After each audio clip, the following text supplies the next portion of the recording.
Hey, Stand Tall with Dave Brown. We've got a good new show for you today, and it's going to be covering our normal different subjects. We're going to go education, politics, Jesus, sports, and people. And so you're going to get a little bit of everything today, but with a little bit more of an edge. So buckle up, get ready to go, and we'll throw some challenges at you today. My big goal today is to challenge you. And with Stand Tall, my main goal is for everyone to stand tall. And you might say, all right, what's that mean? Well, standing tall is like standing up for yourself, your family, your kids, your spouse, your extended family, your neighborhood, your community. But never have we faced a cultural situation like we're in now. I lived through the '60s as a kid. People could say, well, we just go through all these phases. This is a weird phase. We're in a cultural war phase right now where we got people just not liking each other. We got weird stuff happening, all over. It's not just Republicans and Democrats and conservatives and liberals and progressives. It's not just that. We got something else going on here. And so when I say stand tall, I want people to think that, what are you going to do to stand tall for your country?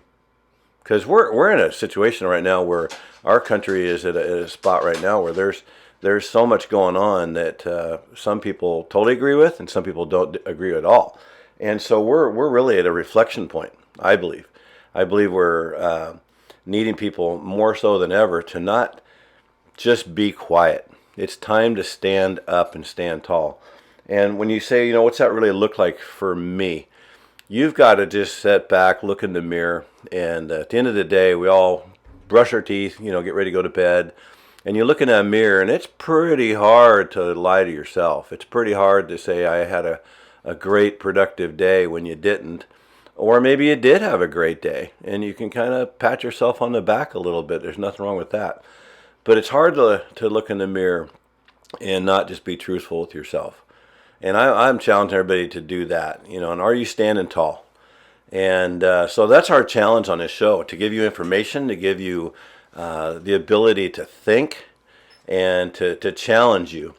And so today we're going to get right after that kind of stuff. And, obviously my story in education started with working in the public schools at Newburgh High School for 20 years. And it was a good time. I enjoyed it. There's ups and downs like any job, but after 20 years, I left. But I'd already been elected to the Newburgh School Board, which is, I think I'm the only person ever to go from like working in the schools, immediately go right to the school board. And it was quite the transition. That story will be for another day, how it all transpired. But, being on a school board in Newburgh the first year was just boring. There wasn't a lot going on, typical school board time. But then something happened called COVID. COVID hit and things started changing rapidly. And then the thing that shocked the world, the United States, was the George Floyd death. And we were asked right off the bat to do an anti-racism resolution by our superintendent, and it got passed 6-1. I didn't vote for it.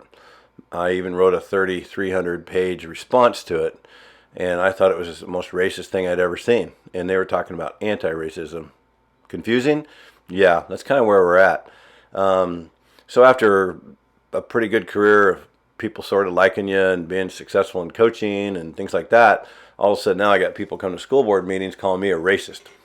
I'm the last person in the room that's going to be a racist. I got the privilege and the honor of growing up around people from the West Indies. My parents were awesome in this area. We had Blackie Latteroot was my birthday partner.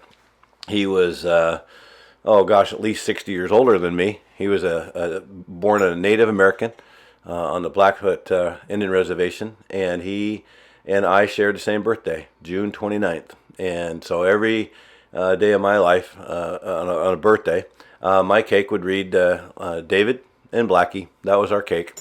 And all my friends would go, "Who is this dude?" And I go, "It's Blackie, man. He's like family." And that's just how my mom and dad were. That's how they raised us. And so when people throw out the term racist out there to all kinds of people, it is such a difficult thing for me to hear. For myself, I just know it's not true. For other people, you're like, what? No, I don't. No, I'm not racist at all. Our society right now, through this culture, everybody wants to come up with all kinds of different scenarios where we have to color code everybody. We're color coding everybody all the time now, and it's wrong. We should not be doing that. I will stick with Martin Luther King all day long. You know, he was saying, judge my kids on the content of their heart, not on the color of their skin. And it was awesome. And that's what we should be doing. And we have people not doing that. And then we have black people saying, no, don't, no, just be ourselves. We were doing better and better. We've never been a perfect country, but we were doing better. And then all of a sudden we have to get into this cultural situation. And it's really difficult. And it's passed on to education. And the problem what that's done in education, it's brought a whole host of people that want to turn into adult agenda-based type things going on. They got the equity, they got the gender, they got the diversity. All this stuff has to come into play at the expense of a quality education for our kids. And our kids are looking at just going to school and getting a great education. That's what the parents want. And public education's always been what it is. It's where most kids go to school. I did, my kids did, my wife did, and then my wife and I both worked in the schools for a long, long time. So where does that leave us in public education? Should I send my kids to public schools? Should I send them to private schools?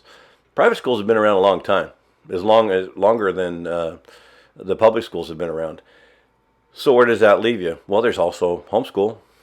People have their opinions on that. There's pod type schooling now. There's some pretty creative charter schools. There's things that are going on out there. There's options.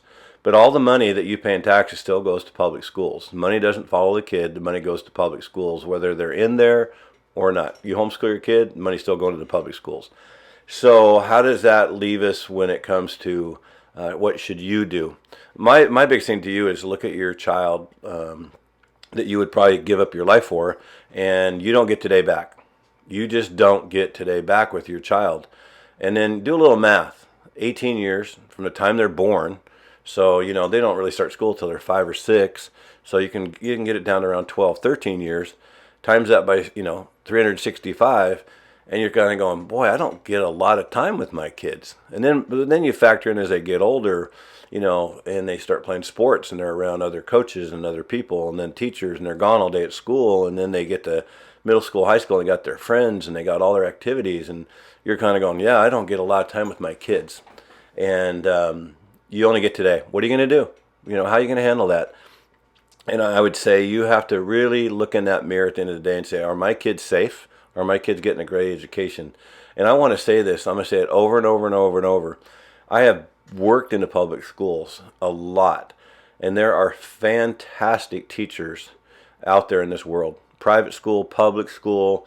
I met a mom last night. I didn't meet her. I've known her, but she's homeschooling 5 kids. Never planned on doing it. Great young mom. She is, but that's her choice. Her and her husband have made that choice, homeschool. And they know things will have to change as the kids get older, but they are in that mode of she never thought she'd be a teacher. And so people are having to make adjusted decisions based on the culture that we're living in right now. And that's tough because they don't have the money to throw all 5 kids in a private school. And private schools have to charge the money because they have to make ends meet. They don't have a government check coming like public schools. Public schools are funded, and if you take the average town of a 6A school, which is roughly over 1,200 kids, you're going to be looking at, roughly about, $10,000 to $12,000 per child. That's what's coming in. And so we're going to keep talking on this subject here. We're going to get a little bit more detailed. And, it's a good subject. Be sure to follow us online at standtallwithdaveBrown.com.